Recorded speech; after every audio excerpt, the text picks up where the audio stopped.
4:50, magandang umaga, araw na po ng Biyernes sa 11 ng Nobyembre 2016.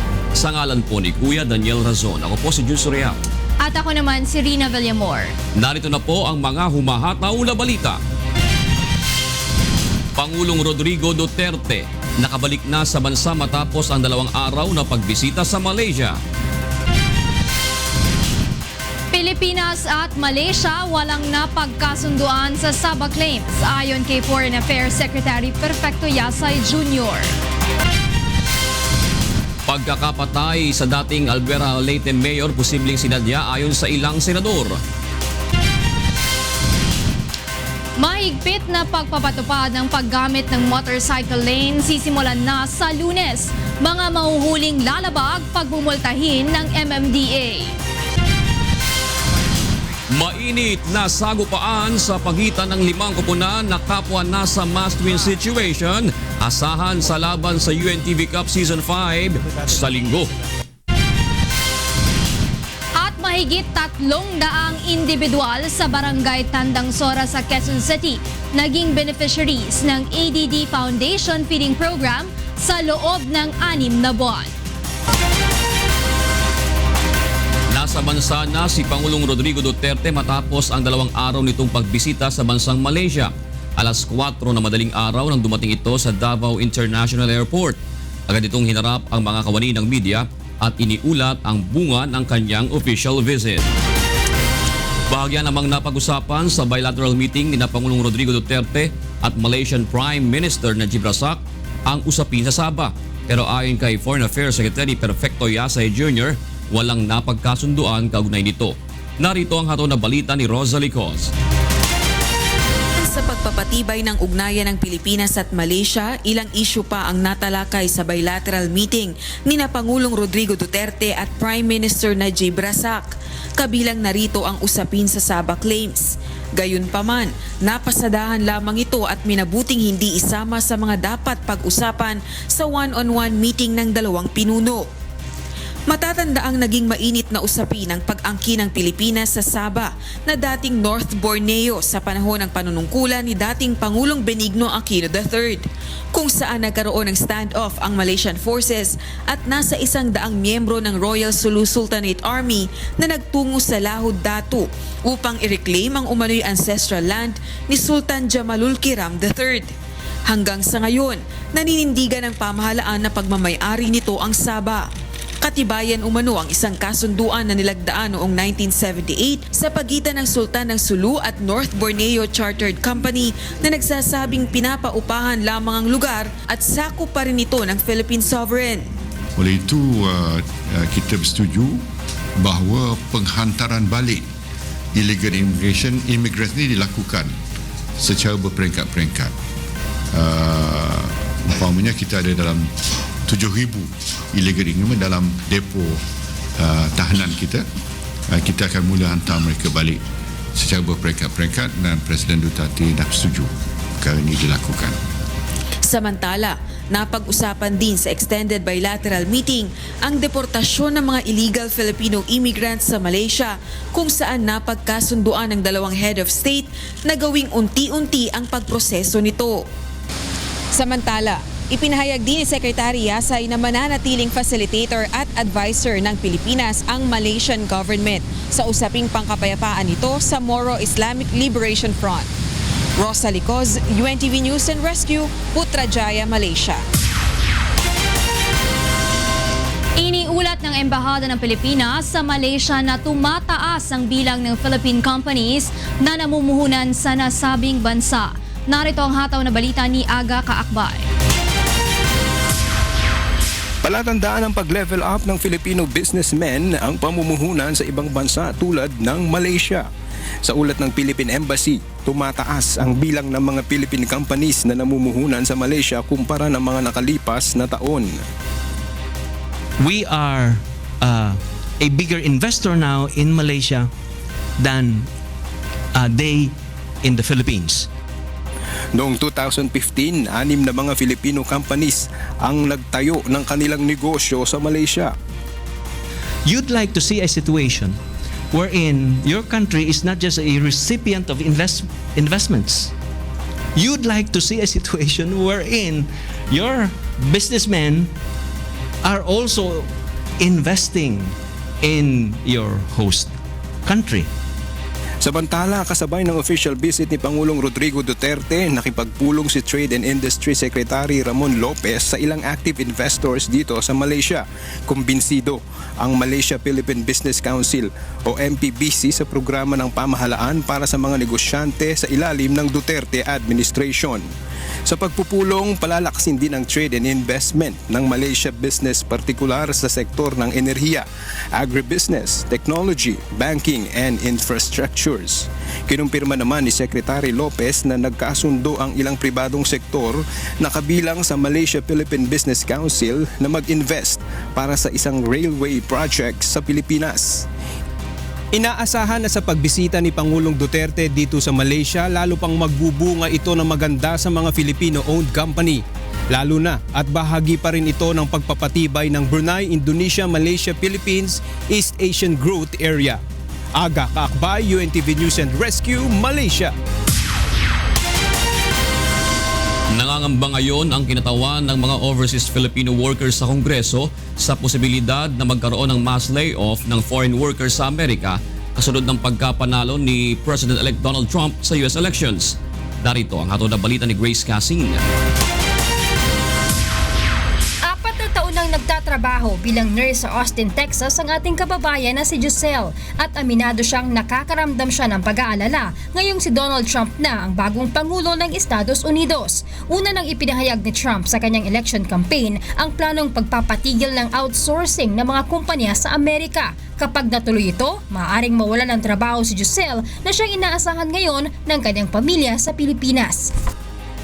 Natakot po ako personally nung nalaman ko po na si Trump yung nanalo sa election dahil dito lang po yung trabaho na maganda po yung kita, and pag napauwi po sa Pilipinas mas mahirap po kumita doon. Ayon sa OFW Party List, mahigit 1 milyong Filipino workers ang maaaring maapektuhan kung tutuparin ni Trump ang kanyang plano at magkakaroon ng mass layoff sa Amerika. Gaya ng nangyari noon sa Saudi Arabia nang higpitan ang pagtanggap ng foreign workers at aabot sa 15,000 OFW ang napauwi ng Pilipinas. Dapat maging proactive tayo instead na reactive sa mga darating na panahon, lalong-lalo na doon sa mga maraming nurses na hindi naman sila immigrant status na hanggang sa ngayon ay contract workers ang status nila sa Amerika. Payo ng mambabata sa mga OFW na magkaroon ng backup financial plan at magtayo ng negosyo na maaaring pagkakitaan. Lagi mong paghandaan ay yung pagbabalik mo. Parang nang sa ganun, meron kang fallback or meron ka laging plan B kung sakaling mawalan ka ng trabaho. May panawagan naman si Giselle kay Pangulong Rodrigo Duterte. Kay President Duterte, nanawagan po ako na sana huwag na kaming pabayaan ng mga OFWs dito na tulungan niya kami na hindi mapaalis. Tinatawagang pansin din ng mambabatas ang POEA, OWA at DOLE na paghandaan ang tulong na maaaring ibigay sakaling ma-layoff ang mga OFW sa Amerika. Grace Cassin, UNTV News and Rescue, House of Representatives. Sa iba pang balita, mahigpit na seguridad ang ipinatutupad ngayong araw sa iba't ibang bahagi ng Puerto Princesa City sa Palawan. Ito ay dahil sa isasagawang 3 araw na ASEAN Chief Justices Meeting na magsisimula ngayong araw.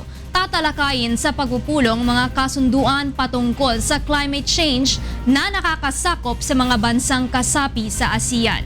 Pag-uusapan din ang implikasyon ng Paris Agreement na naglalayong bawasan ang epekto ng global warming at climate change na nagdudulot ng lubhang mapaminsalang kalamidad gaya ng malalakas na bagyo. Tatalakayin din ang panukalang magkaroon ng sama-samang pagsasanay ang mga West sa buong ASEAN sa paghawak ng mga kasong may kinalaman sa kalikasan. Simula naman po sa Lunes ay mahigpit nang ipatutupad ng Metropolitan Manila Development Authority o MMDA ang paggamit ng motorcycle lane. Pagmumultahin ng 500 piso ang driver ng motor na wala sa blue lane. Bukod dito, hulihin na rin ang mga nagmomotor na hindi proper safety gear gaya ng helmet at walang tamang attire gaya ng pagsusuot ng short at tsinelas. Kabilang pa sa mga babantayan ng MMDA ang mga motor na hindi nakabukas o kaya naman ay may depektibong ilaw, may maingay na tambutso at walang side mirror. 500 piso din ang multa sa mga mahuhuling walang helmet habang 1,000 piso naman ang multa sa may higit sa 2 sakay.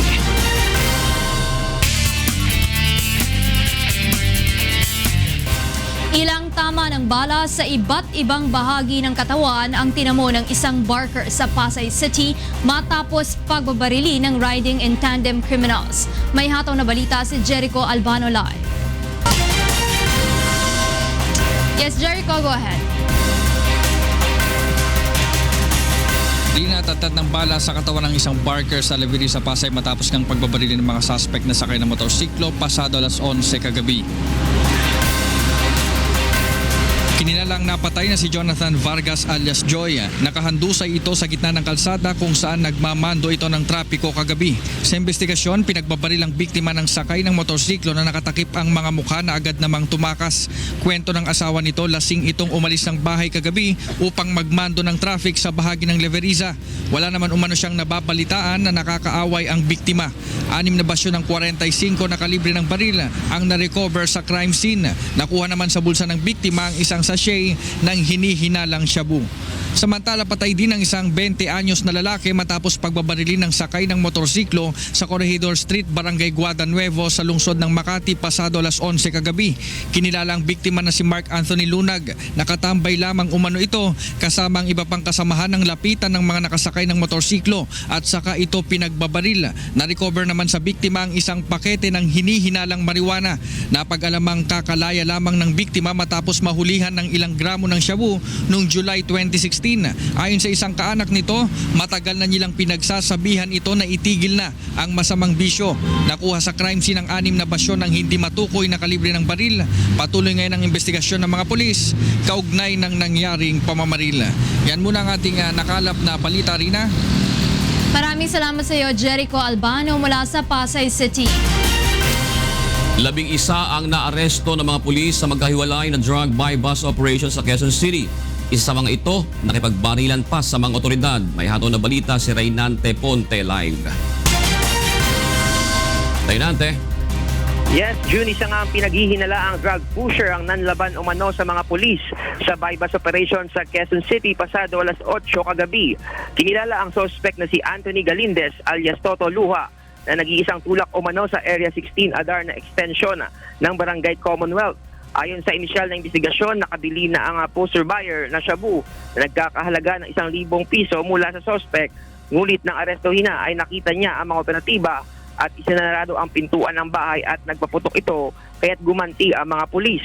Naisugod pa sa East Avenue Medical Center si Totoy Luha, ngulit ideklara ding patay makalipas ang 1 oras. Hinuli naman ang 7 lalaki na naaktuhang gumagamit ng iligal na droga. Bukod sa pagtutulak ay ginawa ring drug din ang bahay ng suspect. Kakasuhan naman ang paglabag sa RA 9165 ang mga nahuling nagsisesyon sa bahay ng suspect. Samantala, June, nadakip naman ng Quezon City Police District Station 10 ang 4 na umano'y tulak ng droga sa Magpagbigay Street, Barangay Pinyahan sa Quezon City, bandang alas 12:50 kanina. Nakilala ang mga suspect na sina Alexandra Tuazon, alias Sandra na subject ng operation at sina Sandy Ganancia, Louis Ferrer at Aminerita Otico. Ayon kay Police Superintendent Pedro Sanchez ng Station 10, Commander ng Station 10, nakatanggap sila ng impormasyon na tuloy-tuloy pa rin sa pagbebenta at paggamit ng ipinagbabawal na gamot ang mga suspect sa kabila ng naaresto na ang kanilang mga kaanak na sangkot din sa illegal na droga. Nakuha sa mga suspect ang 7 small sachet na suspected shabu, drug paraphernalias at 200 pesos na ginamit ng test buy ng operatiba. Nakakulong na sa ngayon ang mga suspect sa Kamuning Police Station. Nasasampahan ng kaukulang kaso. Mula sa Quezon City, balik sa iyo, June. Maraming salamat, Reynante Ponte. At para naman sa mga balita sa labas ng bansa, narito ang ating kasamang si Monica Veralio.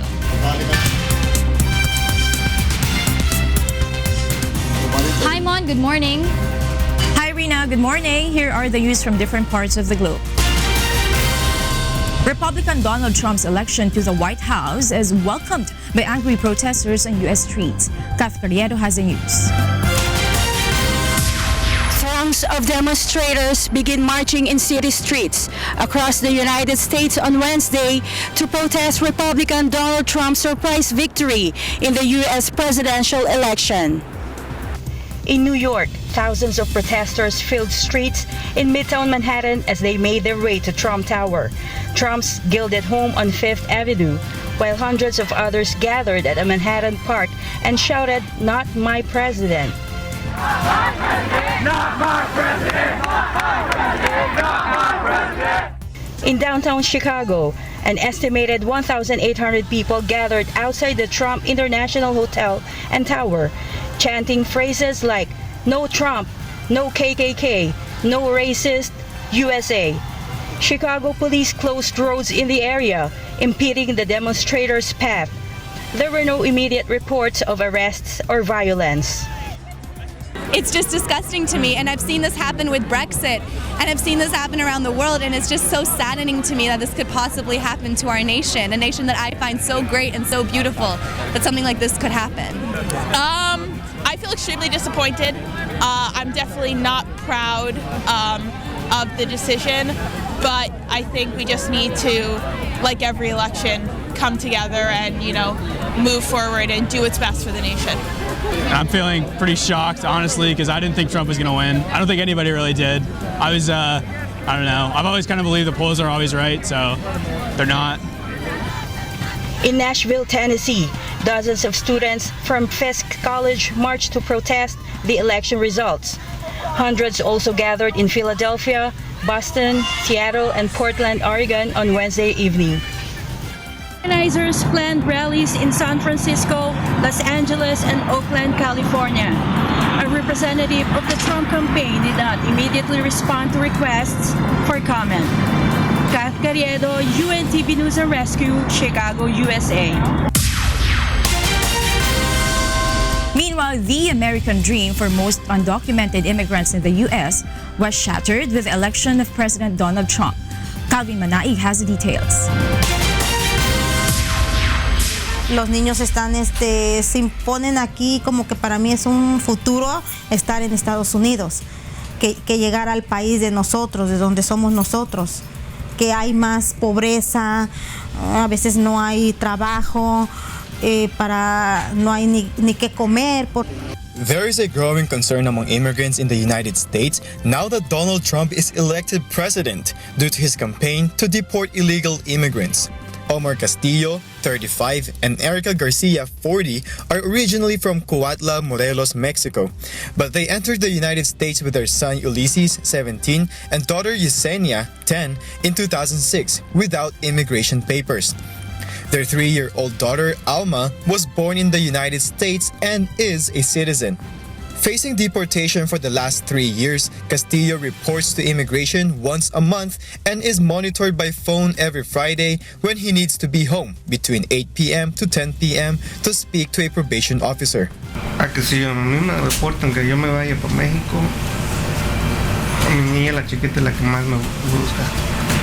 La que más me busca y la que me va a doler más porque estoy más hallado a ella que con nosotros más grandes. ¿Qué va a pasar el día de mañana? Si a mi esposo lo deportan, yo no trabajo, tengo a mis hijos, luego si a ti te deportan, ¿qué voy a hacer? Pues irme, porque ¿qué voy a hacer aquí en este...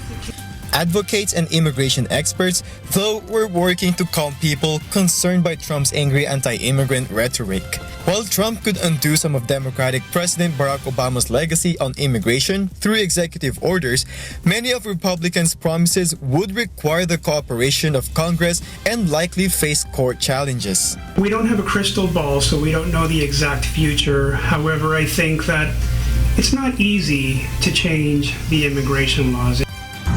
Experts have cautioned that finding and deporting the country's 11 million illegal immigrants would carry enormous logistics and financial costs. Calvin Manaig, UNTV News and Rescue, Los Angeles, USA. China rotates an overpass weighing more than 24,000 tons on Danyang Road in East China's Shandong province after its construction. 2 jacks help to rotate the bridge counterclockwise to connect with its approach ramp. This makes it the world's heaviest cable-stayed bridge to rotate by this much. The rotation has taken less than 90 minutes. The 2,000-meter overpass was built along railway lines to reduce interference with running trains. And those are the news from around the world this morning. Back to you, Rina. Thank you, Monica, for that global news. At kompleto po ang ating mga kasama sa huntahan sa Radyo La Verdad 1350. Attorney G, Beth at Jocas, good morning. Good morning, Rina. Good morning. Tita Rina, good morning. Morning. Artista kasi yan eh. Sobrang busy ng schedule. Iba yan si Tita Rina. Tumatumbling-tumbling. Ano mga ilang take pa? One take lang? Mas maraming nagawa sa akin si Monica. Pero Attorney G, Si Tita Monica, iba naman yan. iyakin. Iyakin. Pinaputok niya yung barel. Umiyak. Takot ako sa barel. Naiyak. Kaso pulis ang role. Paano ba naman? Pulis? CIDJ ka rin ba? CIDJ. CIDJ. Di ba SAF ka? Staff. Akala ko CIDJ rin Hindi yun. ka atin to. Ito naman, no? Hindi na mamasok ng ano. Para basta paggagawa ka ng script, ayusin mo mabuti. Para naman exact. Wala kayong scene doon na may nilusob kayo na provincial jail? Wala. Kaya ako sa susunod. Sabihin Sabihin ko suggestion ni Tito Joe. Sige. Tapos nag-apply din kayo ng search warrant. Tapos Tapos mali din yung selda, yung number. Maraming salamat. Narito mga dapat abangan sa ikalawang paghataw ng mga balita. Pangulong Rodrigo Duterte nakabalik na sa bansa matapos ang 2 araw na pagbisita sa Malaysia. Pagkakapatay kay dating Albuera Leyte Mayor posibleng sinadya ayon sa ilang senador. Umano'y big-time drug lord sa Visayas region na si Kerwin Espinosa susunduin na ng PNP sa Abu Dhabi. At isa pang suspect sa Davao City Night Market bombing sumuko na. At yan ang mga dapat abangan sa ikalawang paghataw ng mga balita. Ako po si Atty. George Erwin Garcia. Ako si Beth Santiago. At ako naman si Jose Castigador Jr. Balik sa iyo dyan, Kuya June at Trina. Maraming salamat, Attorney G. At yan po ang unang paghataw ng mga balita ng araw po ng Biyernes sa 11 ng Nobyembre 2016. La la la la.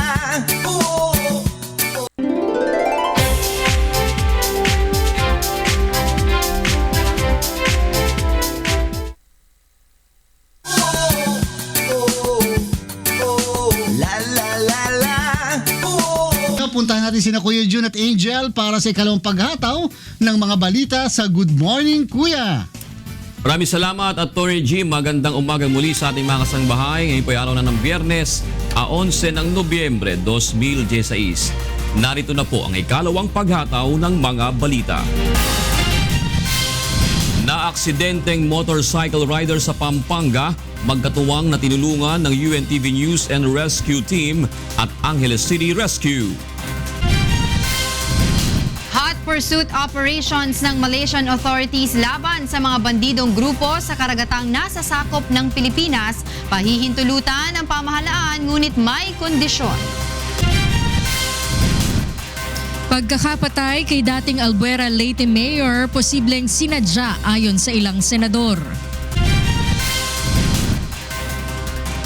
Umano'y big-time drug lord sa Visayas region na si Kerwin Espinosa. Susunduin na ng PNP sa Abu Dhabi. At isa pang suspect sa Davao City Night Market bombing, sumuko na.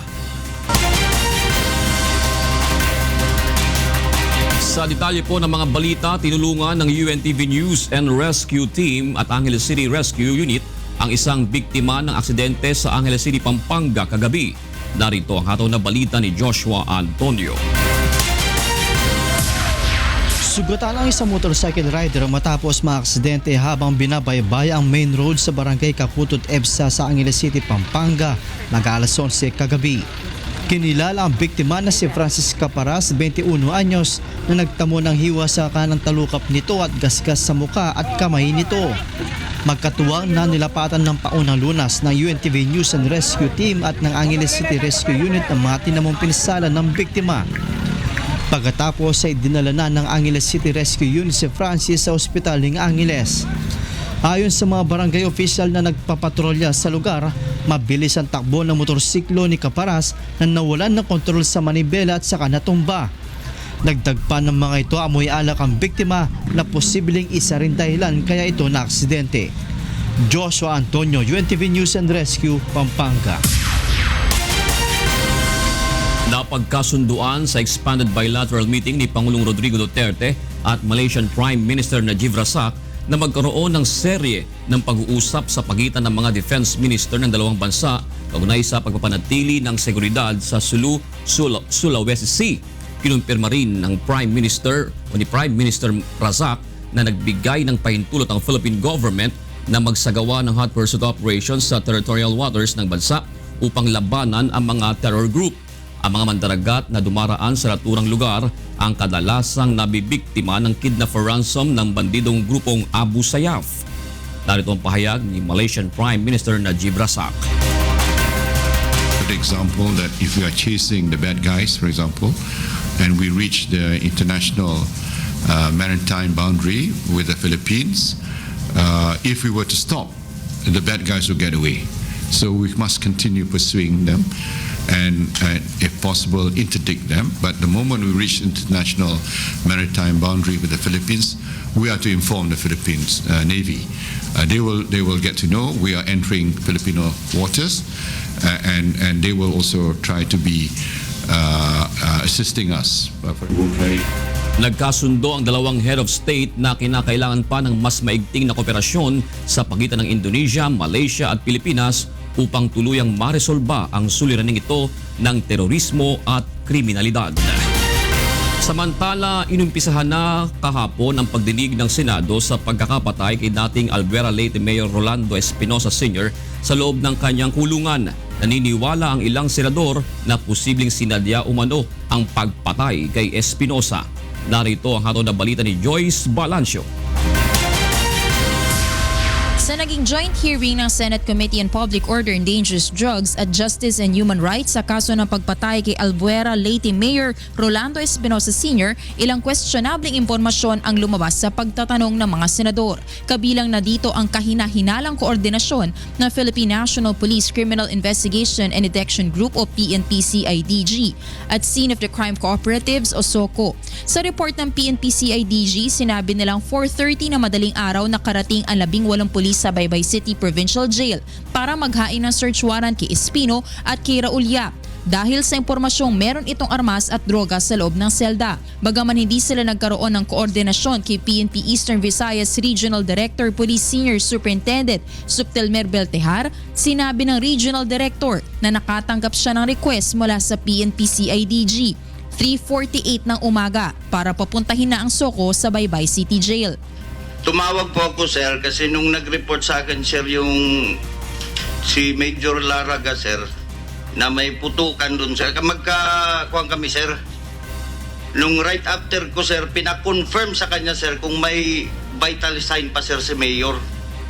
Putukan na yon nangyari nung pumasok, alas 4:30 ng umaga. But before that, at 3:49, humingi na ng SOCO. Bakit ganon? May expectation ba na may mamamatay? Hindi ko malala masyado, sir, yung oras, sir. Pero sigurado ako, sir, tumawag ako, sir. So paano mauna? Para kayo tumatawag ng punerarya, wala pang enkwentro? Samantala, ayon kay Police Superintendent Victor Ongkiko ng Internal Affairs Service ng PNP Region 8 na nagsiyasat sa mga testigo, wala anyang ipinakita na search warrant ang PNP-CIDG nang dumating sa Baybay City Jail. Dahil dito nagkaalitan ang mga pulis at jail guards. Nagpumilit makapasok ang PNP team at inutusan ang jail warden at guards na lumuhod at humarap sa dingding bago isinagawa ang operasyon. Matapos nito, pinuntahan ng mga pulis ang selda ni Espinosa. Ang pagkasabi rin po ng inmate na nasa cell 2 Nung pagkapasok po ng dalawang pulis, narinig niya ang sinabi ni Mayor Espinosa na, "Sir, huwag niyo akong planteran, wala akong baril at nagmamakaawa." And then after a few seconds, biglang may pumutok. Pumasok naman po yung isang pulis, nakita niya na may dalang baril ng caliber 45, naka-gloves, at pumasok sa selda ng ni Mayor sa cell 1 at lumabas ng pagkaraan ng ilang segundo, wala na po yung baril. Sa report naman ng medico legal, nakitang 4 na naging tama sa katawan ni Espinosa. 2 sa dibdib at 2 sa tiyan. Base anya sa kanilang analysis, maaaring nakatayo o nakahiga sa Espinosa nang mabaril ito. Mapapatotohanan sana ng CCTV footage ang nangyari kay Espinosa, pero ayon sa jail warden, hindi na nila nahanap ang CCTV footage matapos ang raid ng PNP. I have evidence that gumagana talaga yung CCTV namin. Nung panahon na yon na nangyari insidente, meron kayong patunay na ito'y gumagana noon? Merong hard drive yan, pero after ng raid nila, wala na doon. So, may kumuha? Yes, ma'am. Bagaman wala si PNP Director General Roland de la Rosa sa pagdinig na Senado, sinabi naman ni Police Deputy Director Benjamin Magalong na magsasagawa sila ng patas na investigasyon sa nangyaring pagkakapatay kay Espinosa. Joyce Balancio, UNTV News and Rescue, Senate of the Philippines. 2 sa 18 miyembro ng PNP CIDG Region 8 na kasama sa pagsisilbi ng search warrant kay Mayor Rolando Espinosa Sr. ang kinakitaan ng koneksyon ng mga senador sa tinaguriang Blue Book ng dating alkalde. Ito ang listahan na naglalaman ng mga pangalan ng mga umano'y sangkot sa operasyon ng iligal na droga. Tinukoy ang mga ito na sina Police Superintendent Santi Matira at team leader ng grupo na si Police Superintendent Marvin Marcos. Ayon kay Senator Richard Gordon, may dahilan si Matira para ipaligpit si Espinosa na tinanggi naman ng pulis. Hinamo naman ni Senator Panfilo Lacson si Matira na isurrender ang kanyang cellphone sa pagdinig ng Senado kahapon, ngunit in-invoke nito ang kanyang right to privacy. Tumanggi naman magbigay ng pahayag si Marcos dahil walaan niya siyang nalalaman sa affidavit o listahan ni Espinosa. Pinasasampahan naman ng reklamo ng National Bureau of Investigation sa Department of Justice si Senator Leila de Lima at 17 iba pa na umano'y sangkot sa operasyon ng iligal na droga sa loob ng New Bilibid prisons. Sa dokumentong isinumite ng NBI sa DOJ, reklamong paglabag sa Anti-Graft and Corrupt Practices Law, bribery at drug trafficking ang ipinasasampalaban kay de Lima at ilang dating opisyal ng DOJ. Drug trafficking naman ang ipinasasampa sa mga dating aide ni de Lima na sina Ronnie Dayan, Jonel Sanchez, personal assistant na si Lynn Sagum at iba pa na kasabwat umano sa mga iligal na transaksyon ng senadora. Lumabas sa findings ng NBI na malaki umano ang naging partisipasyon ni de Lima sa paglaganap ng iligal na droga sa Bilibid. Tinukoy ng mga otoridad ang umano'y positibong pagtanggap nito ng milyong-milyong halaga ng pera mula sa drug lords na sinasabing ginamit bilang pondo sa kanyang pangangampanya. Magtutungo sa Abu Dhabi sa darating na linggo ang 3 pulis na inatasan ng pamahalaan na susundo sa itinuturing na big-time drug lord na si Kerwin Espinosa. Narito ang hataw na balita ni Joanano. 3 tauhan ng Philippine National Police Anti-Illegal Drugs Group ang nakatakdang umalis sa bansa ngayong linggo upang sunduin ang umano'y drug lord na si Kerwin Espinosa na kasalukuyang nakakulong pa rin sa Abu Dhabi. Ipinahayag ni Justice Secretary Vitaliano Aguirre III na ipinasusundo na ng pamahalaan ang itinuturong big-time drug lord sa Visayas na si Kerwin Espinosa na kasalukuyang nasa kustodiya ng Abu Dhabi Police. Si Kerwin ang anak ng napaslang na si Albuera Leyte Mayor Rolando Espinosa matapos umanong manlaban sa mga pulis na nagsilbi ng search warrant sa kanyang kulungan noong Sabado ng madaling araw. Ayon kay Secretary Aguirre, hinihintay na lamang na matapos ang pagpoproseso sa visa ng 3 pulis na siyang inatasang sumundo kay Kerwin. Subalit hindi pa rin masabi sa ngayon ng DOJ kung kailan eksaktong makakabalik ng Pilipinas si Kerwin upang harapin ang mga kasong ibinibintang laban sa kanya. Ipinaliwanag rin ni Aguirre na maaaring mag-apply si Kerwin sa ilalim ng Witness Protection Program o WPP kapag napatunayan ito sa DOJ na kwalipikado siyang gawaran ng espesyal na proteksyon. Kerwin has already expressed his intention to be put under the protection of the WPP, and as a matter of fact, kinonfirm niya ito dun sa nag-aresto sa kanya. Yun ang sabi nila, once they get the person of Kerwin and bring him back to the Philippines, then they are going to turn over Kerwin together with any statement, sworn statements, so that we could consider him whether he is qualified to be put under the WPP. Ayon sa DOJ, sa oras na makauwi sa bansa, pansamantalang dadalhin at mananatili sa PNP Custodial Center sa Camp Crame si Kerwin at kinakailangan rin na maipresenta sa korte ng mga otoridad. Ayon kay Aguirre, sa ngayon ay wala pa rin silang hawak na affidavit ni Kerwin Espinosa kaugnay pa rin sa mga kasong kanyang kinasasangkutan. Ngunit umaasa ang ahensya na sa lalong madaling panahon ay makakabalik na ng Pilipinas si Kerwin upang sagutin at mabigyang linaw ang mga alegasyon laban sa kanya. Joan Nano, UNTV News and Rescue, Manila. Sa iba pang balita, isa pang suspect sa Davao City night market bombing ang sumuko sa mga kawani ng Philippine Army at Philippine National Police pasado alas 5 ng hapon kahapon. Kinilala itong si Jericho Javier de Roma alias Kokoy, 25 anyos at residente ng Mandanas Compound, Cotabato City. Isa umano itong miyembro ng Daula Islamia Fi, Lanao Cotabato Chapter o mas kilala sa tawag na Maute Group. Si Kokoy ang nagsilbing driver ng grupong sangkot sa pambobomba sa Davao City na ikinasawi ng 15 tao at ikinasugat naman ng 70 iba pa. Ayon sa Philippine Army, sumuko ang suspect dahil naramdamang malapit na itong masukol ng mga otoridad. Sa kasalukuyan ay nasa kustodiya na ito ng CIDG ARMM.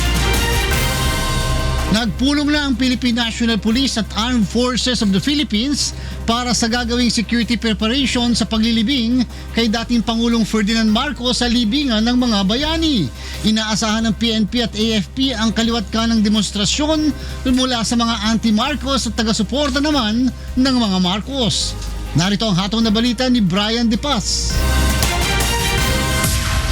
Iniulat ng National Capital Region Police Office na ngayon pa lang ay naghahanda na sila kasama ang Armed Forces of the Philippines sa gagawing paglilibing kay dating Pangulong Ferdinand Marcos sa libingan ng mga bayani sa Taguig City. We'll be having a series of meetings with the Armed Forces of the Philippines, with the NICA, and with the MMDA and OCD also, para doon sa yung mga contingents natin sa CDM. Ayon kay NCRPO Director Police Chief Superintendent Oscar Albayalde, siya ang magiging head ng task force na bubuuin upang tiyakin na magiging mapayapa ang Marcos burial. We had a initial meeting with Senator Bongbong Marcos yesterday, pero wala pang definites, wala pang definite date, wala pang specifics, and ang kagandahan dito is, ang sabi niya, it will be a very simple burial ceremony. Magdadagdag ng puwersa ang NCRPO upang matiyak na mababantayang maigi ang paligid ng libingan ng mga bayani dahil sa inaasahang kaliwat ka ng protesta mula sa pro at anti-Marcos. We'll be needing a larger number of personnel, so we are contemplating on asking augmentations coming from regions 3 and 4A. So malaki ang kailangan naming contingent kasi malaking area itong libingan ng mga bayani, no? Ayon kay General Albayalde, gagawaran ng military honors ang dating Pangulo. Ang AFP naman na ang mangangalaga sa seguridad sa loob ng libingan ng mga bayani. That concern will be the concern of the Armed Forces of the Philippines. Kasi doon sa mismong loob ng libingan ng mga bayani, merong mga gwardiya na yan. So they will take care of that. Brian De Paz, UNTV News and Rescue, Camp Crame. Patuloy na dumadagsa sa mausoleo ni former President Ferdinand Marcos sa Batac, Ilocos Norte ang mga turista at Marcos supporters na nais masilayan ang labi ng dating Pangulo bago ito ilipat sa libingan ng mga bayani. Bagaman wala pang tiyak na petsa kung kailan isasagawa ang proseso, sinimula na ng Batac Police ang paglalatag ng seguridad at traffic rerouting scheme, lalo't inaasahan nilang mas dadami ang pupunta sa mausoleo. Kabilang sa mga isasarang kalsada ang Marcos Avenue at Washington Avenue na daanan papunta sa Ferdinand Marcos Presidential Center. Nakipag-ugnayan na rin sila sa 24th Infantry Battalion ng Philippine Army at Ilocos Norte Provincial Police para sa dagdag na seguridad dahil inaasahan na rin nila ang pagsasagawa ng protesta ng anti-Marcos groups. Gustong marisolba ni Secretary Manny Piñol ang problema ng underspending sa Department of Agriculture upang magamit sa makabuluhang proyekto para sa mamamayan ang mga hindi pa nagagamit na pondo ng kagawaran. Narito ang hatong na balita ni Victor Cosare. Kulang sa focus.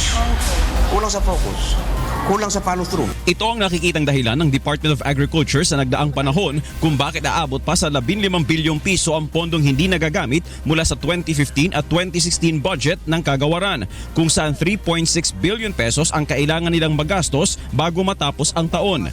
Ayon kay Agriculture Secretary Manny Piñol, sang-ayon sa regulasyon, ang hindi nagamit na pondo noong 2015 ay maaari lamang nilang gastusin bago matapos ang 2016 dahil kung hindi, ibabalik na ito sa National Treasury. So, titingnan namin ngayon kung ano yung mga commitments namin. Halimbawa, pag-ikot ko sa Basilan, ano bang kinumit ko doon? 10 traktora, and so on and so forth. Pag-ikot ko sa Apayao, anong kinumit ko doon? 25 million for a road project. So, ito yung mga madali namin i-obligate kasi ang gagawin namin diyan, MOA lang with the LGU. Mataas ang rural poverty because doon ay kwarta, wala ginagamit. And the President doesn't like. Ang kulang na 12 bilyong pisong pondo naman galing sa 2016 budget ay maaari pang magamit ng kagawaran hanggang sa katapusan ng taong 2017. Sa ngayon, isang sistema na ang inilatag ng kalihim upang agad na namomonitor ang balansing pondo ng kagawaran sa bawat rehiyon upang malutas ang problema ng underspending. Remember this. When money is allocated for 2015 and you don't spend it until the end of 2016, you fail to respond to the needs of this sector for 12 months. So that's 12 months of hardship and poverty for the fishing and farming sector. So you're depriving your people of services not because there is no money, but simply because you fail to deliver. Samantala, itinanggi naman ng kalihim ang balita na humihingi ito ng 50 pesos sa bawat sako ng bigas na ini-import ng bansa. Anya, walang kinalaman ang kagawaran sa rice importation dahil hindi nito sakop ang National Food Authority o NFA. The DA is not even a member of the NFA Council. The NFA does not need my signature to be able to import rice. Pinaiimbestigahan naman ni Piñol ang balita patungkol sa nangyayaring bentahan umano ng rice importation permits. Victor Cosare, UNTV News and Rescue, Davao City. Para naman sa mga balita sa labas ng bansa, narito ang ating kasamang si Rina Villamor. Hey Rina, welcome back and good morning. Thank you, Angela. Here are the latest news from different parts of the world. Unidentified attackers drove unexplosive device at the French embassy in central Athens. A police official says the device was most likely a hand grenade. The attack slightly injures a guard but has not damaged the building. Footage from security cameras shows the attackers were riding a motorcycle. It was later found abandoned in a nearby Athens neighborhood with stolen license plates, and there has been no claim of responsibility for the attack. Indians rushed to banks across the country to deposit defunct currency notes and collect new ones. Bank authorities urged the crowd to not panic as the government has set the deadline up to December 30 for people to deposit the defunct notes on their bank accounts. The increased footfall is a result of Indian Prime Minister Narendra Modi's decision to withdraw 500 and 1,000 rupee notes from circulation. The move is a bid to force black money or unaccounted wealth to be brought into the mainstream by those hoarding them. Police are deployed in large numbers to ensure law and order and a smooth demonetization process in the national capital. Meanwhile, Stockholm has seen the deepest November snow on Wednesday since records began in 1905. The record amount of snow of at least 30 centimeters has caused traffic chaos, school closures, and airplane delays in the Swedish capital. The Meteorological Service SMHI says the snow depth breaks the previous record of 29 centimeters in 1985. Swedes are used to snow, but it tends to come later in the season, so many were caught unprepared for the extreme conditions. And those are the latest news from around the world at this hour. Back to you, Angel. Thank you, Rina. Para sa mga karagdagang balita, bumisita lamang sa aming website na untvweb.com. At abangan sa ikatlong paghataw ng mga balita.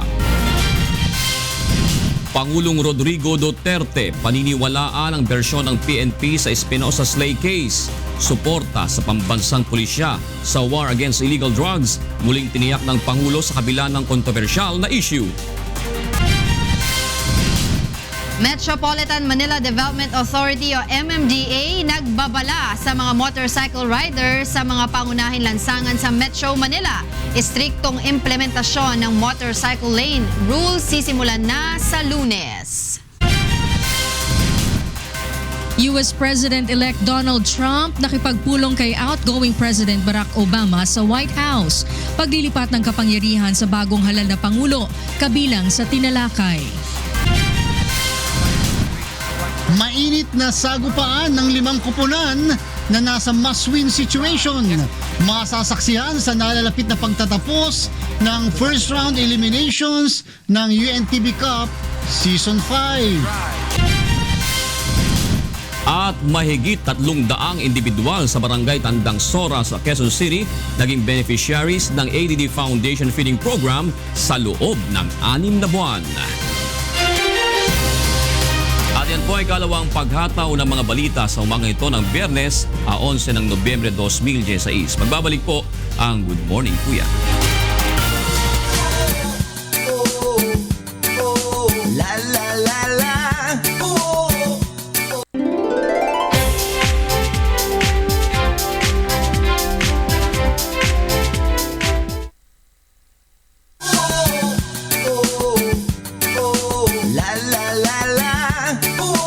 Punta natin sina Kuya June at Monica para sa ikatlong paghataw ng mga balita. Maraming salamat Attorney G at magandang umaga. Araw na po ng Biyernes, November 11, 2016. Tayo po ay sabayang napapakinggan sa Radio La Verdad 1350, ang UNTV Radio. Live din po tayo napapanood sa ating pong Facebook account at sa ating untvweb.com via live streaming, pati na po sa ating UNTV mobile application. Narito na po ang ikatlong paghataw ng mga balita. Pangulong Rodrigo Duterte paniniwalaan ang bersyon ng PNP sa Espinosa Slay case. Suporta sa pambansang pulisya kaugnay sa laban kontra illegal drugs, muling tiniyak ng Pangulo sa kabila ng kontrobersyal na issue. Metropolitan Manila Development Authority o MMDA nagbabala sa mga motorcycle riders sa mga pangunahing lansangan sa Metro Manila. Istriktong implementasyon ng motorcycle lane rule sisimulan na sa Lunes. US President-elect Donald Trump nakipagpulong kay outgoing President Barack Obama sa White House. Paglilipat ng kapangyarihan sa bagong halal na Pangulo, kabilang sa tinalakay. Mainit na sagupaan ng 5 koponan na nasa must-win situation, masasaksihan sa nalalapit na pagtatapos ng first round eliminations ng UNTV Cup Season 5. At mahigit 300 residente sa Barangay Tandang Sora sa Quezon City naging beneficiaries ng ADD Foundation Feeding Program sa loob ng 6 na buwan.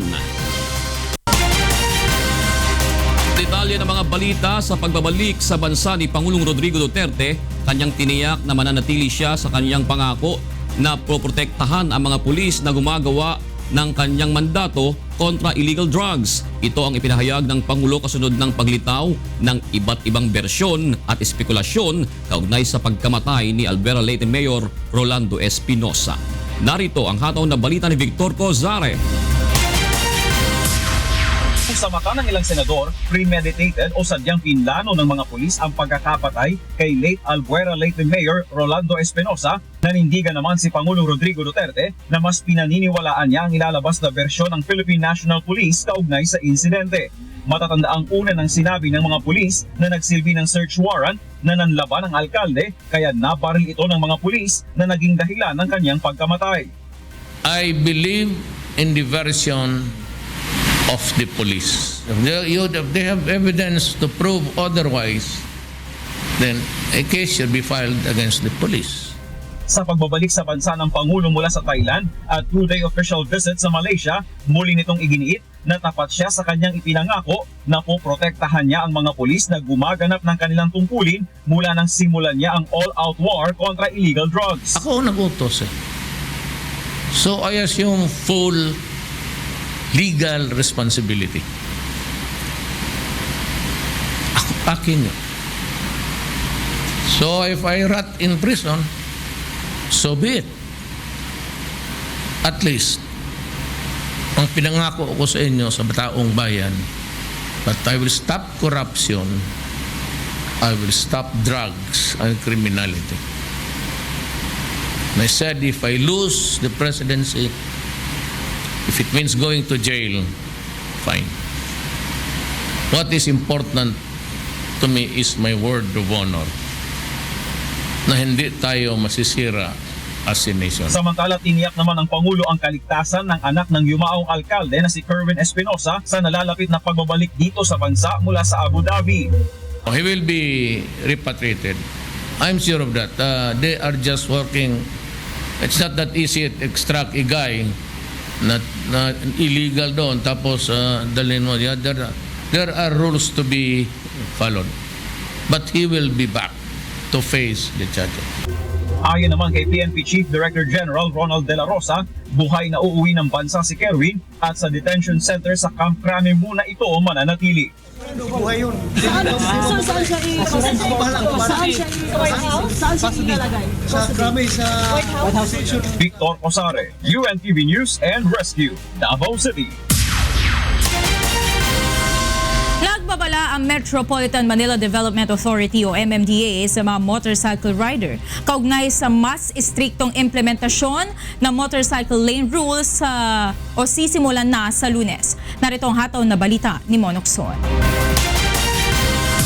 Mag-iigpit na muli ang Metropolitan Manila Development Authority o MMDA sa pagkapatupad ng motorcycle lane sa mga pangunahing lansangan sa Metro Manila. Simula sa susunod na linggo, huhulihin na ang lahat ng mga motorsiklo na hindi dumadaan sa blue lane. Bukod dito, huhulihin na rin ang mga nagmumotor na walang proper safety gear gaya ng helmet at nakapatay ang ilaw. Huhulihin rin ang mga nakashort at nakatsinelas. Maging ang may maingay na tambutso at walang side mirror, huhulihin rin ng MMDA. So we will enforce the proper gear, proper attire, safety attire.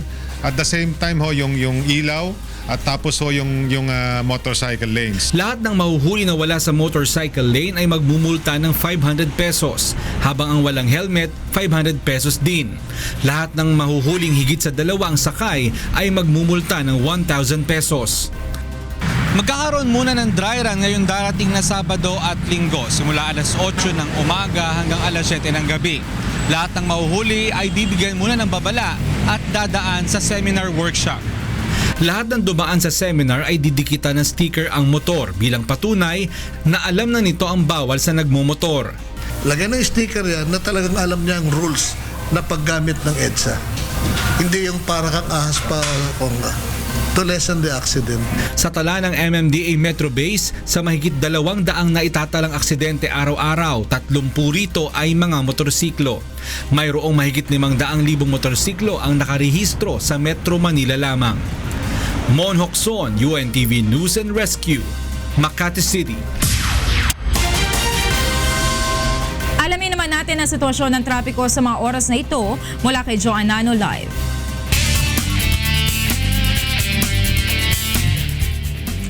John, magandang umaga. Yes, magandang umaga sa iyo, Monica. Magandang umaga sa lahat ng ating mga kasambahay. At para doon sa ating mga kababayan na maglalakbay na sa mga oras na ito, ay medyo asahan na po natin ang moderate to heavy traffic, lalo na po dito sa malaking bahagi ng EDSA southbound. Alamin natin ang lagay ng trapiko. Sa mga patungo po dito sa EDSA Quezon Avenue, medyo light to moderate pa ang sitwasyon ng traffic para doon po sa ating mga kababayan na manggagaling ng EDSA North Avenue. So bahagya lamang po nagkakaroon ng delay dahil po dito sa may stoplight dito sa may EDSA Quezon Avenue. Subalit pagdating niyo po dyan sa may bahagi ng Timog hanggang sa may area po ng Santolan ay mararamdaman na po ng ating mga motorista at mga commuter ang moderate to heavy traffic hanggang sa may area po ng Santolan. Bahagya lamang pong luluwag ang traffic pagsapit nyo po dito sa may area po ng Mega Mall, pero muli po yung magsisigip pagdating nyo po dyan sa may Ortigas at magtutuloy-tuloy na po ang heavy traffic hanggang sa may area po ng Kalayaan Estrella. Samantala, ang malaking bahagi naman po ng EDSA northbound, magiging maluwag pa po ang daloy ng trapiko sa mga oras na ito. Liban na lamang po dito sa may lugar po ng FB Harrison, dito sa may TAP hanggang sa may Tramo. Light to moderate rin po ang galaw ng mga sasakyan sa may bahagi ng Magallanes, Pasay Road, dito po sa may Guadalupe, gayon din dito po sa may White Plains, Connecticut hanggang sa may area ng Pituason. Puntahan naman po natin ang ilan sa ating mga live traffic points. Unahin po natin itong sa may southern area, itong sa may Baclaran Rojas Boulevard. Sa mga kababayan po natin na maglalakbay patungo po ng Maynila, sa mga oras po na ito ay wala pa po masyadong magiging problema dahil light to moderate pa po ang sitwasyon sa area po na yan. Gayun din, maluwag at tuloy-tuloy ang daloy ng mga sasakyan para po sa mga daraan dito sa may kabilang bahagi ng kalsada para naman po doon sa ating mga kababayan na patungo po dito sa may Coastal Baclaran o yung ating pong mga kababayan na babiyahe po patungo ng Cavite. Dito naman po sa may Ortigas Avenue Extension sa may Rosario Pasig, ito pong mga sasakyan na makikita nyo po sa inyong mga television screen sa atin pong mga kasangbahay na babiyahe po patungo ng Cainta Rizal, wala pa pong masyadong magiging problema dahil maluwag at tuloy-tuloy pa po ang daloy ng mga sasakyan sa area po na yan. Subalit ang kabilang bahagi po ng kalsada para naman po doon sa ating mga motorista na papunta po dito sa may Meralco Avenue ay medyo paghandaan na po nila ang mabigat na daloy ng mga sasakyan. Silipin naman po natin dito sa may Recto Avenue, Manila. Ito pong mga sasakyan na babiyahe po patungo ng Divisoria, gayon din po yung ating pong mga motorista at mga commuter na patungo po dito sa may area ng Legarda. Pareho po, wala pang masyadong magiging problema dahil maluwag at tuloy-tuloy pa po ang sitwasyon ng traffic sa mga area po na yan. Samantala dito naman po sa may EDSA Guadalupe, sa ating pong mga motorista na manggagaling po ng Guadalupe at patungo po ng Shaw Boulevard ay medyo talagang sa mga oras na ito ay mabigat na po ang sitwasyon ng trapiko sa may area po na yan. Samantala gayon din po, heavy na rin po ang daloy ng mga sasakyan para naman po doon sa mga manggagaling ng Orense patungo po ng Ayala, Makati. Monica, muli nga natin ipinapaalala sa lahat ng ating mga motorista na dahil ngayon ay araw ng Biyernes, bawal po sa mga lansangan ang mga sasakyang may plate number na nagtatapos sa 9 at 0 simula ngayong alas 7 ng umaga hanggang mamaya pong alas 8 ng gabi. Yan muna ating gabay sa kalsada. Balik sa iyo, Monica. Maraming salamat, Joanna. Live na nag-uulat mula sa Quezon City. Alamin naman natin ang magiging lagay ng panahon sa buong maghapon mula kay Ray Pelayo na nasa UNTV Weather Center.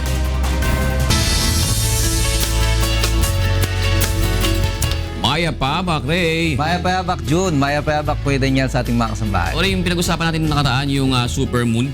Yes, June. Ilang porsyento ba yung ilalaki nung full moon na yun? Full moon yun, di ba? Actually, mas malaki yun. Ang tinatawag nga nila super moon, yung pagka-full moon niya. Dahil ito'y 14% bigger dun sa regular nating full moon at 30% brighter ito.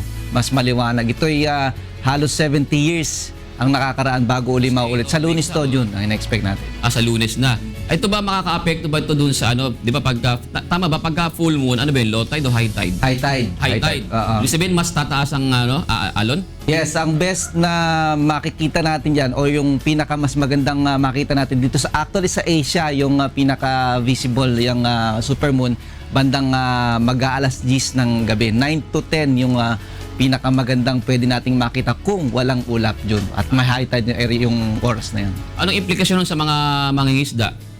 Well, sa mga mangingisda, wala naman binabanggit. Yung pagka merong mas maraming huli, pag mas sikat ang buwan, yun. Ganyan ginagawa nila. Okay, sige Ray, ibigay muna magiging lagay ng panahon sa maghapon.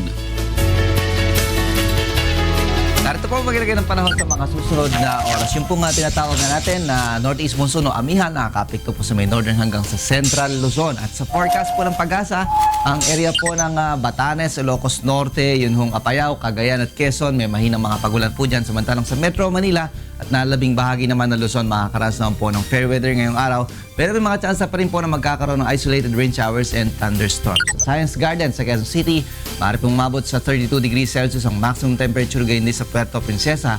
Pero sa Tuguegarao 31 at sa Baguio po 13 to 23 degrees Celsius. Ang Visayas po ay maganda rin lagay ng panahon at magkakaroon naman po ng tinatawag natin na thunderstorms. Sa Iloilo City, Metro Cebu and Tacloban City, maaari pong maitala ang maximum temperature na 31 degrees Celsius. Mindanao po ay mas malaki ang tsansa na magkaroon po dyan ng mga pagulan, pagkidlat at pagkulog, lalo na yung area ng Davao Region at yung Caraga. Sa temperatura naman po, yung Cagayan de Oro City, maaari pong umabot sa 31 degrees Celsius. Metro Davao, 32, gayon din po sa may area ng Zamboanga City. Samantala, ang atin pong sunrise, 5:55 a.m. Atin naman pong sunset, 5:25 p.m. Yan ang ating ulat panahon. Umulan man po tumaraw, huwag natin kalilimutang pasalamatan ang Diyos na lumala. Balik po sa Indian. Ray, nakalimutan ko palang itanong sa iyo yung LPA kagabi, natuloy na bang lumabas ng Philippine Area of Responsibility? Yes, ito yung wala na sa Philippine Area of Responsibility. Halos palayo na ito. Pero meron tayong, yun nga, yung amihan ngayon. Yung temperature naman ang inaabangan natin yun ngayon, ayon sa Pag-asa. Kaninang alas 6 ng umaga, 21.6. Pero kahapon mas malamig sa Baguio, yung 13. Yung 21.6 kahapon to, dito, yung ngayon 25.1 degrees Celsius. Medyo umangat-angat yung ating temperature. Pero kahapon nga ay mas malamig sa area ng Baguio, John. Pagka malamig talaga, nagbabakal tayo, no? Malamig talaga dito eh. Bro naman, ilang 25 degrees? Oo, 25. Pero nung kahapon, 21.6. Yan. Medyo, sa Baguio, 13. Sabi nga nila, pagka nilalamig doon, parang napapabugoy daw eh. Oo, ba yan, Ray? Oo. Ay, agay. Mamagod na pagka malamig daw eh. Oo, parang reggae na yung, parang kumakanta ka ng reggae. Nare-reggae daw eh. Di ba? Papabugoy. Ay, agay. Pwede. Sige rin, bago tayo magbugoy dito. Kasi sikat si Bugoy, di ba? Dahil sa reggae song na yun, di ba? I like it. Sige rin, maraming salamat. Alamin naman po natin ang mga balita sa iba't ibang panig ng bansa mula sa Davao City. Ihatid po sa atin ni Victor Cosare ang mga balitang Prom D. Maayong buntag, Victor. Maayong buntag, June. Maayong buntag kang Kuya Daniel. Ug una sa atong mga balitang Prom D. Padayon ng investigasyon sa mga otoridad kung adunay kalabutan sa iligal nga droga ang nahitabong pagpamusil sa usa ka retiradong pulis sa Minglanilla, Cebu nga kauban kuno sa narco list ni Presidente Rodrigo Duterte. Kini ang balita ni Gladys Tuabi. Sa pagpamusil sa sulod mismo sa iyahang balay sa sitio Tagaytay, Barangay Vito, Minglanilla, Cebu, ang retiradong pulis nga apil sa ginganlan ni Presidente Duterte nga giingong nalambigit sa operasyon sa mga iligal nga droga sa nasud. Nakaangkon og samad pinusilan sa kalibre 45 sa ulo si SPO1 Ronilo Nabua. Gidala pa kini sa South General Hospital sa Naga City, Cebu, pangideklarar kining dead on arrival. Kasamtangang giimbestigahan sa PNP kung adunay kalabutan sa iligal nga droga ang pagpatay kang Nabua. Mapanay usa sa mga motibo nga ang gulo nga atong gikuan karon kining imbestigar karon. Usa sa gitanaw nga anggulo nga motibo sa pagpatay ang pagpangawat. Human gisakmit sa suspetsado nga nailalang sa alias Rayback ang sling bag sa biktima nga adunay sud nga kwarta nga kiniunta giingong ipalit og yuta. Ang base atong base kining personal grudge or robbery Kaya ang sling bag sa maong biktima, gidala man sa suspitsado. Gladys Tuwabi, UNTV News and Rescue, Cebu. Usa ka gatos nga mga kabatan-unan sa probinsya sa Masbate ang mikuha og entrance examination aron mahimong enlisted personnel sa Philippine Army. Sumala pa kang First Lieutenant Valeriano Severino Jr., ang career advisor sa Army General Staff. Tulo ka kurso ang pwedeng pilian sa mga gustong magsundalo: ang Officer Candidate Course, Officer Preparatory o Candidate Soldier Course. Gilaumang sa sunod bulan mahibaluan na ang resulta sa gihimong entrance examination. Ani ang pahayag ni First Lieutenant Valeriano Severino Jr., ang career advisor sa Army General Staff. Nare-recruit itong taon pa lang na ito. Idadagdag sana ito natin sa mga units na nangangailangan pa natin ng tropa. At sa mga units natin, may mga kulang pa tayo ng tropa. Idadagdag ito para mapunuan natin ang mga kulangan natin ng tropa. Nagtuo ang Leyte Provincial Government nga dako og ikatabang ang Farm Mechanization Program aron mapalambo ang rice production sa pipila ka lungsod sa probinsya. Ang balita gikan kang Jeneline Gakita. Probinsyahan Leyte, hatap rice producer hanasod sumala ha statistics nga gingawas sa Department of Agriculture. Kaupod rice granary han Leyte, anbong tuhan Santa Fe, alang-alangan Karigara. Natuod ang lokal nga panggobyernuhan nga kaya papatason it probinsya ang produksyon it bugas ngan maging rice self-sufficient pinaagihan farm mechanization program. Pinaagi liwat han mga makabag-o nga mga makinarya, sugadhan rice harvester ngan tractor, mapapadagmit ngan mapapasayon itrabahohan mga parag-uma. Mas madako gihapon ang iraani ngan buot ipasabot hini, madako manliwat ang ira ganansya. Kasumpay hini, usa nga pribado nga kumpanya inhumara ni Leyte government para makipagburublig. Maghahatagin libre nga binhi hinumay ang Cheney Adventures ha 500 nga mga parag-uma ha probinsya ngan magpaparintahin farm equipment. Ang bayan makinarya in magtitikang ha 10% han magiging kabugusan nga anihan mga parag-uma. Sa ngayon, leasing system. So, ang pangbayad nila sa amin, 10% nung ani nila. And yung current market practice yata is doble yun, 20%. Kasi hindi ang purpose namin dito kumita, pero para ma-promote namin ang Renucci Partnership sa mga farmers. Dako liwat ang pagpapasalamat han lokal nga panggobyernuhan han bulig kini nga kumpanya kay damo ang mga parag-uma nga makakabenepisyo ha ipapagamit nga mga makapag-o nga makinarya. Kaya nga natutuwa ako na nandito sila Rachel at St. Patrick to help us out instead of government lang gumawa nito, sila rin. Kahit sila hindi rin nila makakaber yung entire 65,000 hectares ng land ng Leyte. Jeneline Gakit, UNTV Notisyangan Bulig, Tacloban, Leyte. Og kana ang mga balita nga atong gitutukan sa nagkalain-laing bahin sa nasod. Gikan diriya sa Dakbayan sa Davao, balik dia sa Kauluhan, June. Daghang salamat, Victor Cozare. At para naman sa mga balita sa labas ng bansa, kasama natin si Angela Lagunzal. Yes, Angel. Thank you, Monica. And these are the news abroad. The newly elected President Donald Trump meets with President Barack Obama for the first time at the White House to discuss the transition of power for the new president. From Maryland, USA, James Buntuyan reports live. Go ahead, James. Yes, good morning, Angela. U.S. President Barack Obama and President-elect Donald Trump talk at the White House to begin transition of power. This morning at the White House, a 90-minute meeting was held between Obama and Trump, something that wasn't anticipated the last week, to discuss the transition of the presidency and issues the country is facing. A stark contrast from his usual speeches in the campaign trail, Trump, who consistently painted Obama as an incompetent president, says he's looked forward to Obama's counsel for his presidency. The 44th and incoming 45th president met for the first time today and have almost no prior meeting before. Meanwhile, First Lady Michelle Obama also met with the incoming First Lady Melania Trump privately at the White House.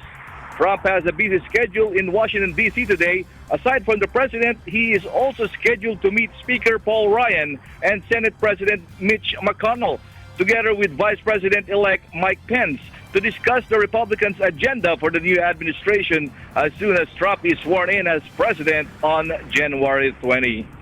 That's our latest from up here in Maryland. This is James Matuyan, UNTV News and Rescue, Baltimore. Back to you, Angela. Hey James, I have a question for you. We all know that the current First Lady Michelle Obama has focused about her role about health, women empowerment, and wellness. But are there any talks about what would be the next First Lady scope of work? As of this time, Angela, it's still too early to tell. What we do know is that Melania Trump is planning to move along with the women's rights, as far as we have heard from around here.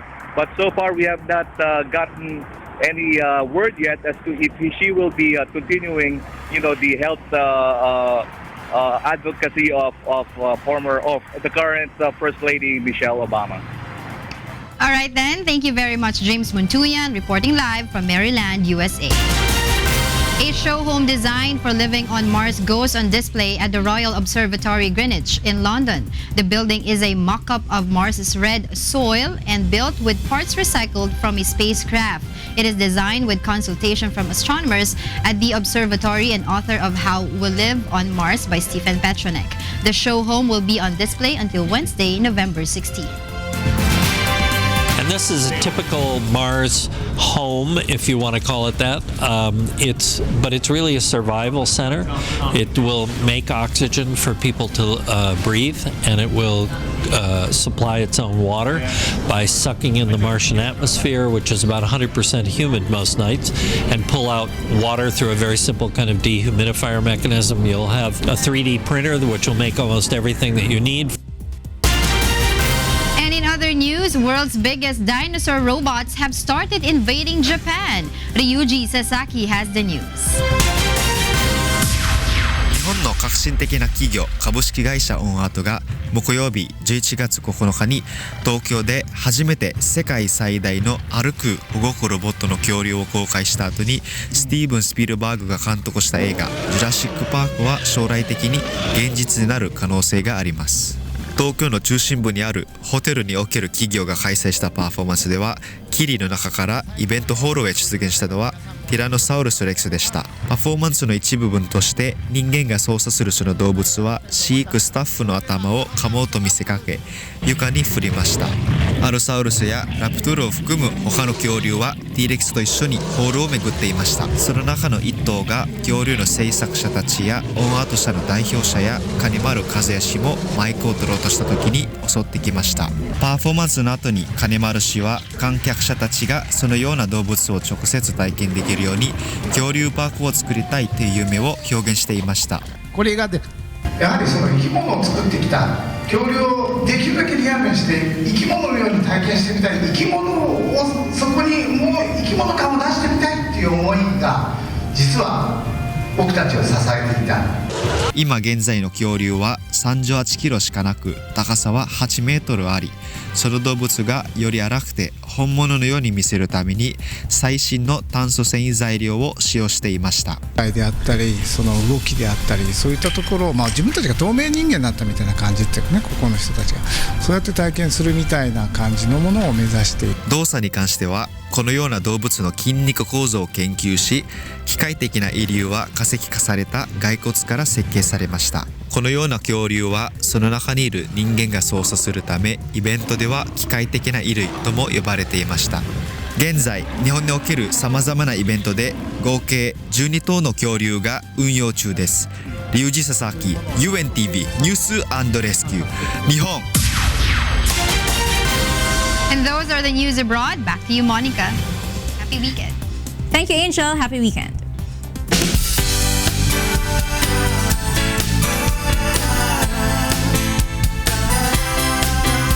Mahigit 300 residente sa Barangay Tandansora, Quezon City ang napakain ng libreng hapunan sa loob ng 6 na buwan sa pamamagitan ng feeding program ng ADD Foundation International Incorporated.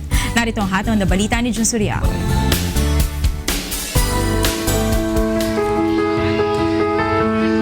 Buwan ng Mayo ng taong ito nang sinimula ng pangunahing katuwang ng UNTV sa public service ang Members Church of God International o ang ADD Foundation International Incorporated ang feeding program sa isa sa mga mahihirap na barangay sa Quezon City. Ang Tandansora na binubuo ng mahigit 85,000 residente ay kabilang sa top 10 populous barangay sa lungsod. Ito napiling isagawa ng dating Daan Foundation na pinangungunahan ni na Brother Eli Soriano at Kuya Daniel Razon ang proyekto. Mula Lunes hanggang Biyernes, nagbibigay ang grupo ng libreng hapunan sa mga napiling benepisyaryo.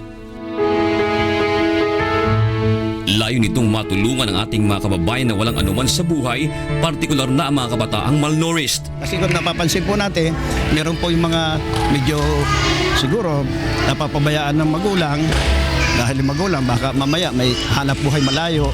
Pag uwi niya sa bahay, walang pagkain darat na yung mga bata hindi pa nahandaan, kaya matutulog kung minsan walang laman ang tiyan. May mga malnourished. Yun po ang ng ating samahan kasi nga ang nga po ni Brother Eli at saka ni Brother Daniel, matulungan po ang mga kapwa natin. Isa ang pamilya ni Mang Florencio sa mga naging benepisyaryo ng feeding program. Hirap siya na maibigay ang pang-araw-araw na pangangailangan ng kanyang pamilya dahil contractual lamang ang kanyang trabaho sa construction at hindi pa malaki ang sweldo. Kaya naman lubos ang tuwa at pasasalamat ng kanyang pamilya dahil malaking tulong sa kanila ang mapasama sa feeding program. Malaking tulong po dahil nakakapalusog sa katawan sa dalawa kong anak at saka sa amin. Malaking bagay po sa pang-araw-araw na feeding na binibigay niyo sa amin. Brad Daniel at Brad Eli, salamat po sa bigay po ninyo sa amin kasi sa program po na binigay niyo ganito sa amin, mahirap, malaking tulong po sa amin sa pang-araw-araw namin kain sa hapon. Umabot sa mahigit 300 mga bata at matatanda sa barangay ang libreng napakain ng hapunan ng ADD Foundation sa loob ng 6 na buwan. Isa lamang ang feeding program sa iba't ibang public services na isinagawa ng grupo upang makatulong at makagawa ng mabuti sa kapwa, lalo na sa mga nangangailangan. Jun Suriao para sa Serbisyong Kasangbahay. Sports, balita naman po tayo kasama si Rina Villamor.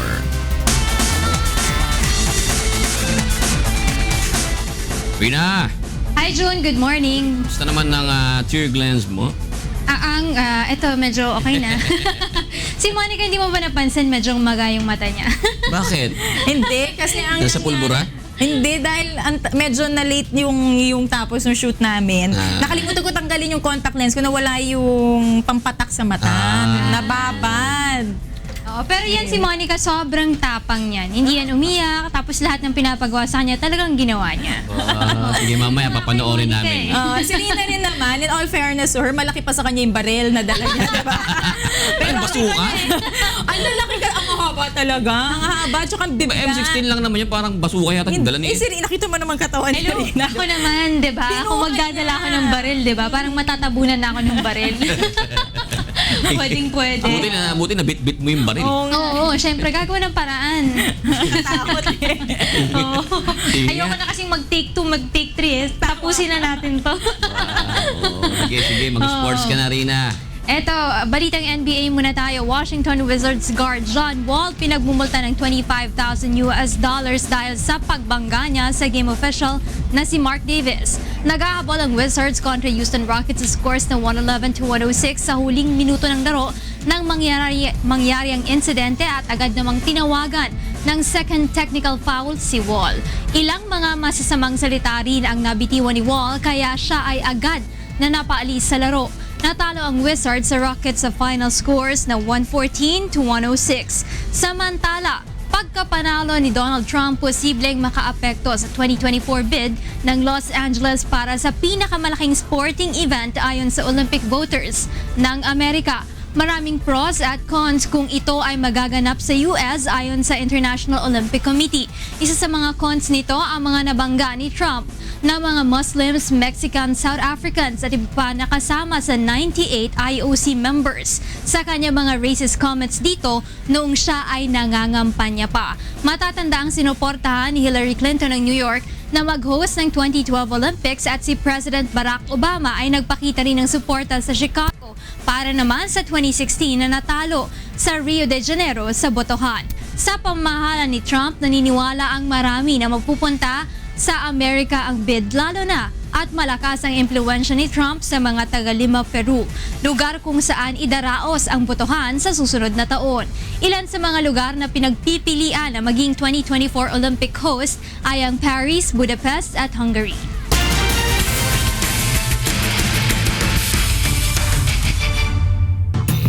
Mainit na sagupaan ng 5 koponan na kapwa nasa must-win situation ang masasaksihan ngayong linggo sa triple header ng UNTV Cup Season 5 na gaganapin sa Pasig Sports Center. Narito ang hatong na balita ni Bernard Dadis.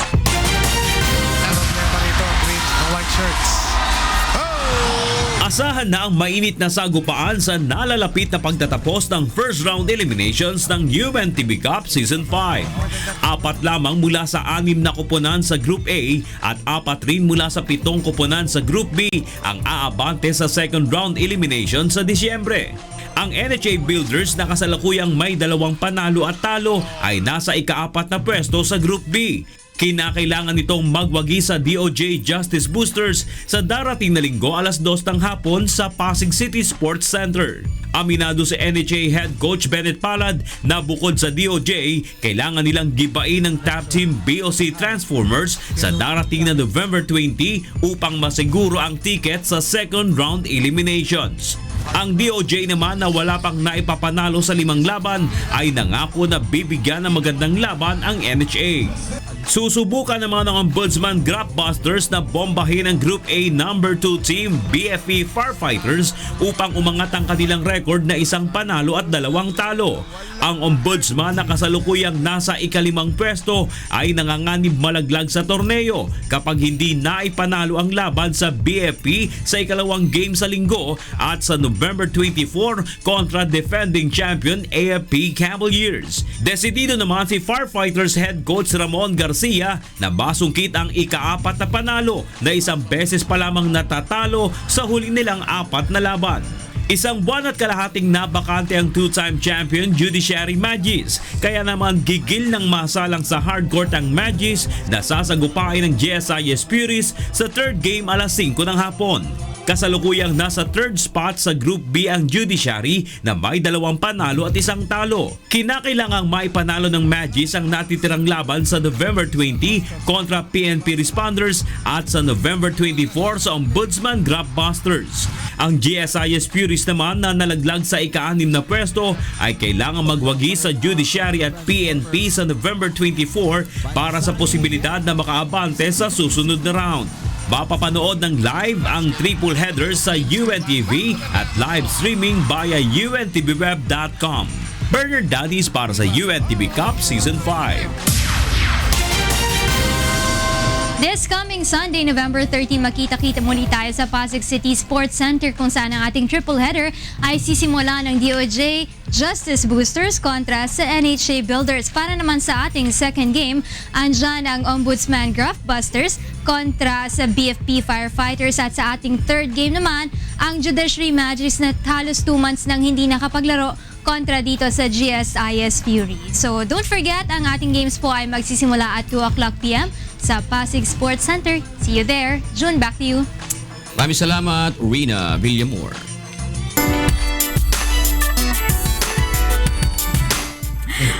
Ito yung sinasabi ni Rina eh. Diba? Talagang abang-abang. Buo ang suporta ni Ate Arlie ng May Bahay ni Kuya Daniel Razon sa advocacy film na Isang Araw, Ikatlong Yugto. Kaya naman kahit hindi sanay sa action scene, lakas loob na sumabak siya sa maaksyong eksena sa pinakaabangang pelikula. May hataw na balita si Brian Evangelista.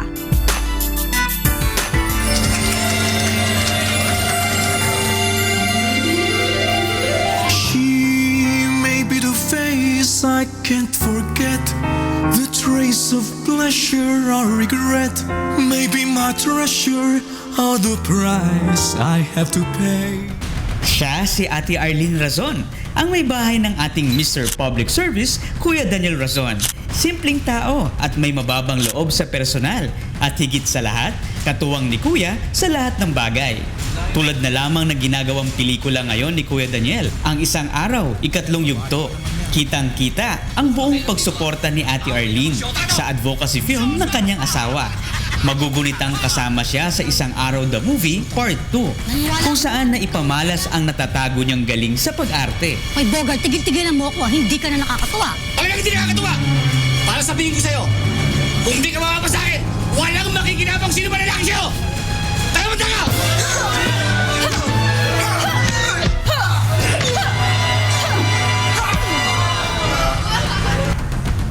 At sa pagbabalik niya sa sequel ng pelikula, magugulat kayo sa naiibang Ate Arlene na mapapanood. Sa likod ng kamera, makikita ang pagiging sweet nilang mag-asawa dahil palaging nakaalalay si Kuya Daniel upang mapalakas ang loob ni Ate Arlene. At sa bawat eksena, pistulang veteranong aktres na si Ate Arlene, lalo na pagdating sa action scene dahil sa kakayahan niyang makipagsabayan sa matitinding bakbakan. Gumanda yung kanilang performance, halos totoong military sila. Samantala, gaganap naman bilang mga sidekick ni Ate Arlene, sina Monica Viralio at Rina Villamor.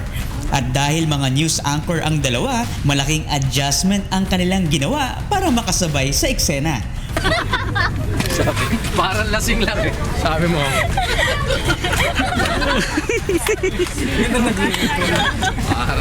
Parang ang nag-record yung ulo ko eh. Hindi yung parang. Rina, talagang halos mangyak-ngyak siya dahil ngayon lang siya puputok ng live na barel. Talagang kinakalamay ko talaga ang loob niya. Kaya mo yan, parang labentador lang yan.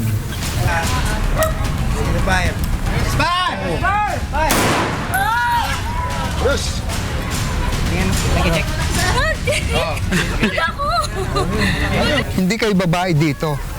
Lalaki kayo dahil sap. Ang kilo nyo dito, lalaki. Yun lang ang iisipin nila. Kailangan hindi tayo mapintasan ng mga military, yung paghahawak ng baril. Kailangan perfect mo yan.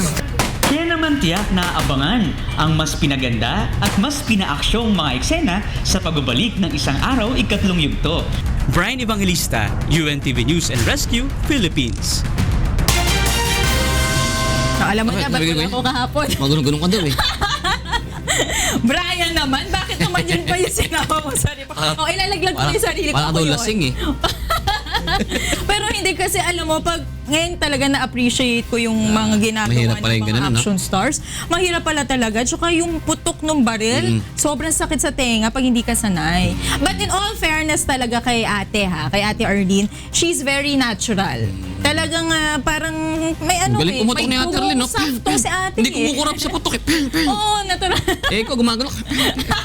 sabi ni Kuya, parang yung ulo ko daw yung nagre-recoil. Habang bumabara. Ganda panoorin ito. Pero abangan nyo kasi yung recoil ng ulo ko, yan yung mga una eksena. Habang tumatagal naman, medyo nag-improve naman ng konti. Marami pa kayong dapat abangan. Parang marami nang natatandaan ka rin na yung una gumano siya. Wala pa yon, hindi pa nakukunan yan. Abangan nyo, marami pa. Brian, mag-usap tayo. Hindi, ayun nga papel ni Brian dun eh. Espiya. Yung mga ganun kuha. Yung mga ganun kuha. Mga behind the scenes. Behind the scenes, ang dami ko namang mas maayos sa kuha. Mas marami pa yan, talaga, Usap tayo mamaya. Para sa iba pang mahataw na balita, bumisita lamang sa aming website, ang untvweb.com. Happy weekend everyone! At yan po ang mga humahataw na balita ngayong araw po ng Biyernes, November 11, 2016. Sa ngalan po ni Kuya Daniel Razon, ako po si Jun Suriao. Ako naman si Monica Verario. Susunod na po ang programang Bawal ang Pikon, Get It Straight with Daniel Razon.